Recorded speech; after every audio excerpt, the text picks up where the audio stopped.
తెలంగాణ నుంచి మేము కండక్టర్ మాట్లాడుతున్నాము. మా డిమాండ్స్ అన్నీ మేము అడగడానికి చేయడానికి కూడా మేము ఎన్నిసార్లు సమ్మె నోటీస్ ఇచ్చినా కానీ మమ్మల్ని పట్టించుకోకుండా మమ్మల్ని దూరం పెట్టడము చేయడము చేస్తున్నారు. అందుకని మేమే ముందుకు ఒక అడుగు ముందుకేసి ఈ సమ్మెని మేము జయప్రదం చేయాలని అనుకుంటున్నాం. ఇది ఎందుకు చేయాలనుకుంటున్నాం అంటే మీరు ఇచ్చిన డిమాండ్ల కోసమే మేము చేస్తున్నాం, కానీ ప్రత్యేకించి మేము కొత్తగా ఏర్పాటు చేసుకొని అయితే మేము ఏం చేస్తలేం సార్. దయచేసి మమ్మల్ని అర్థం చేసుకొని మీరు ఇచ్చిన దాని ప్రకారమే మాకు విలీనం చేస్తారని, మమ్మల్ని ప్రభుత్వంలోకి తీసుకుంటారని చెప్పేసి మేము అనుకుంటున్నాము. తెలంగాణ ఆంధ్ర డివైడ్ అయినప్పుడు ఆర్టీసీ వాళ్ళకు ఆంధ్ర వాళ్ళకు డివైడ్ కాగానే ఎమ్మటే ఇచ్చేశారు. వాళ్ళకి ఏ కమిటీలు నడవలేదు, ఏ చర్చలు నడవలేదు, ఏ సమావేశాలు నడవలేదు. కానీ మాకు తెలంగాణ వచ్చి కూడా 15 సంవత్సరాలు అవుతుంది, ఆల్మోస్ట్ 15 సంవత్సరాలు అవుతుంది. ఇప్పటి వరకు కూడా మాకు అవకాశం లేదు. మేము ఎన్నిసార్లు చర్చలు పిలిచినా కానీ మీరు మాకు అవకాశం కూడా ఇవ్వలేదు. దయచేసి మమ్మల్ని అర్థం చేసుకొని మీరు మీ పిల్లల్లాగానే మమ్మల్ని కూడా భావించేసి మా డిమాండ్స్లకు మీరు అంగీకరిస్తారని కోరుకుంటున్నాం. చేతులెత్తి దండం పెడుతున్నాము. మా కడుపు కోత చాలా బాగా ఉంది. మమ్మల్ని అర్థం చేసుకొని మీరు జర్ర ఈ ఒక్కరోజు ఓపుకోవాలి. సమావేశం ఉంది, రేపు ఎట్లన్నా తేలిపోతుంది. కాబట్టి మీకు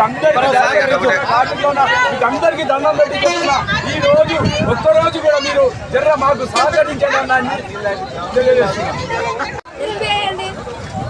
కొంచెం మమ్మల్ని విరోధంగా బస్సులు బాగానే అర్థం చేసుకోండి.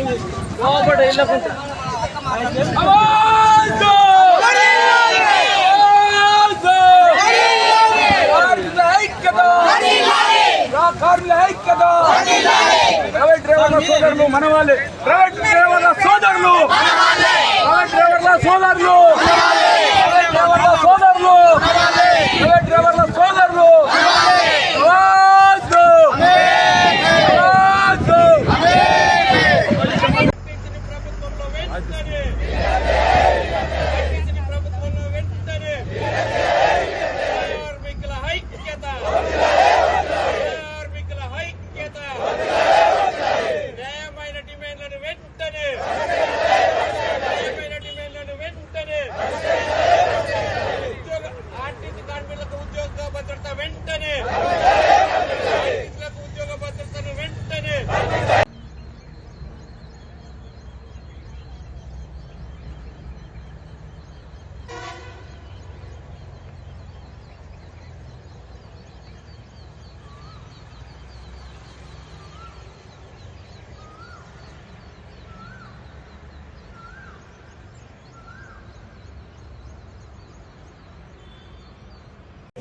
మేమందరం ప్రైవేట్ డ్రైవర్లందరూ అక్కడ ఆగినాం, అక్కడ ఉన్నాం.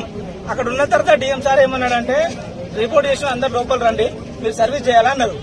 సరే సార్ అని చెప్పేసి వచ్చేసిన తర్వాత ఏమనంటే సిఐ మేడం గారు డిఎం గారు ఏమన్నంటే ఒక్కొక్క ట్రిప్ అయితే మీరు ఆపరేట్ చేయండి బాబు, మీరు రిపోర్ట్ చేసిన రిపోర్ట్ చేయకుంటే మేము ఏమన్నా రిపోర్ట్ చేసినట్టు బండి నడిపియాలన్నాడు. నడిపియాలని మాకు డేసారి ఇచ్చి మమ్మల్ని సపరేట్ పొమ్మన్నారు. కండక్టర్ ఎప్పుడు మమ్మల్ని పొమ్మన్నాడు.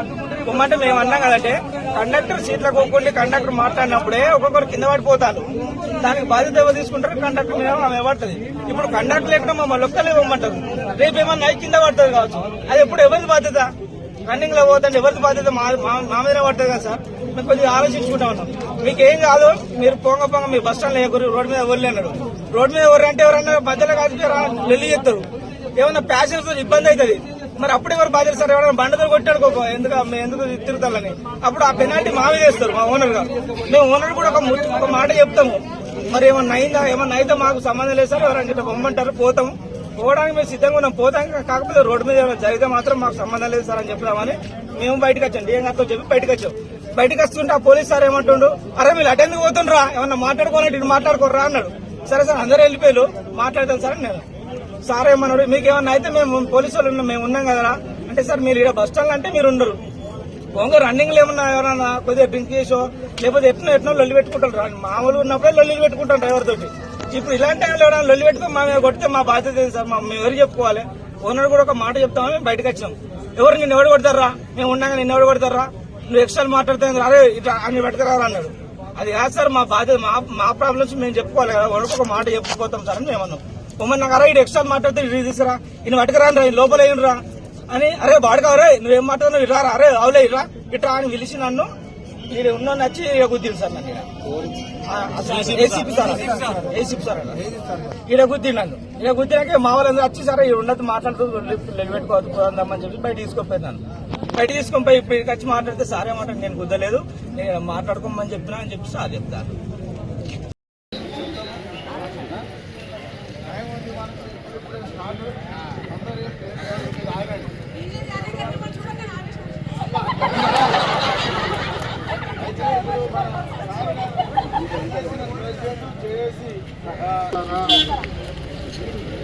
ఆవేశపడొద్దు, ఆవేశపడే సమయం కాదు ఇది. సమ్మె ఇప్పుడే మొదలెట్టాం. పోలీసు వారు ఉన్నారు, వారిని ఇబ్బంది పెట్టద్దు.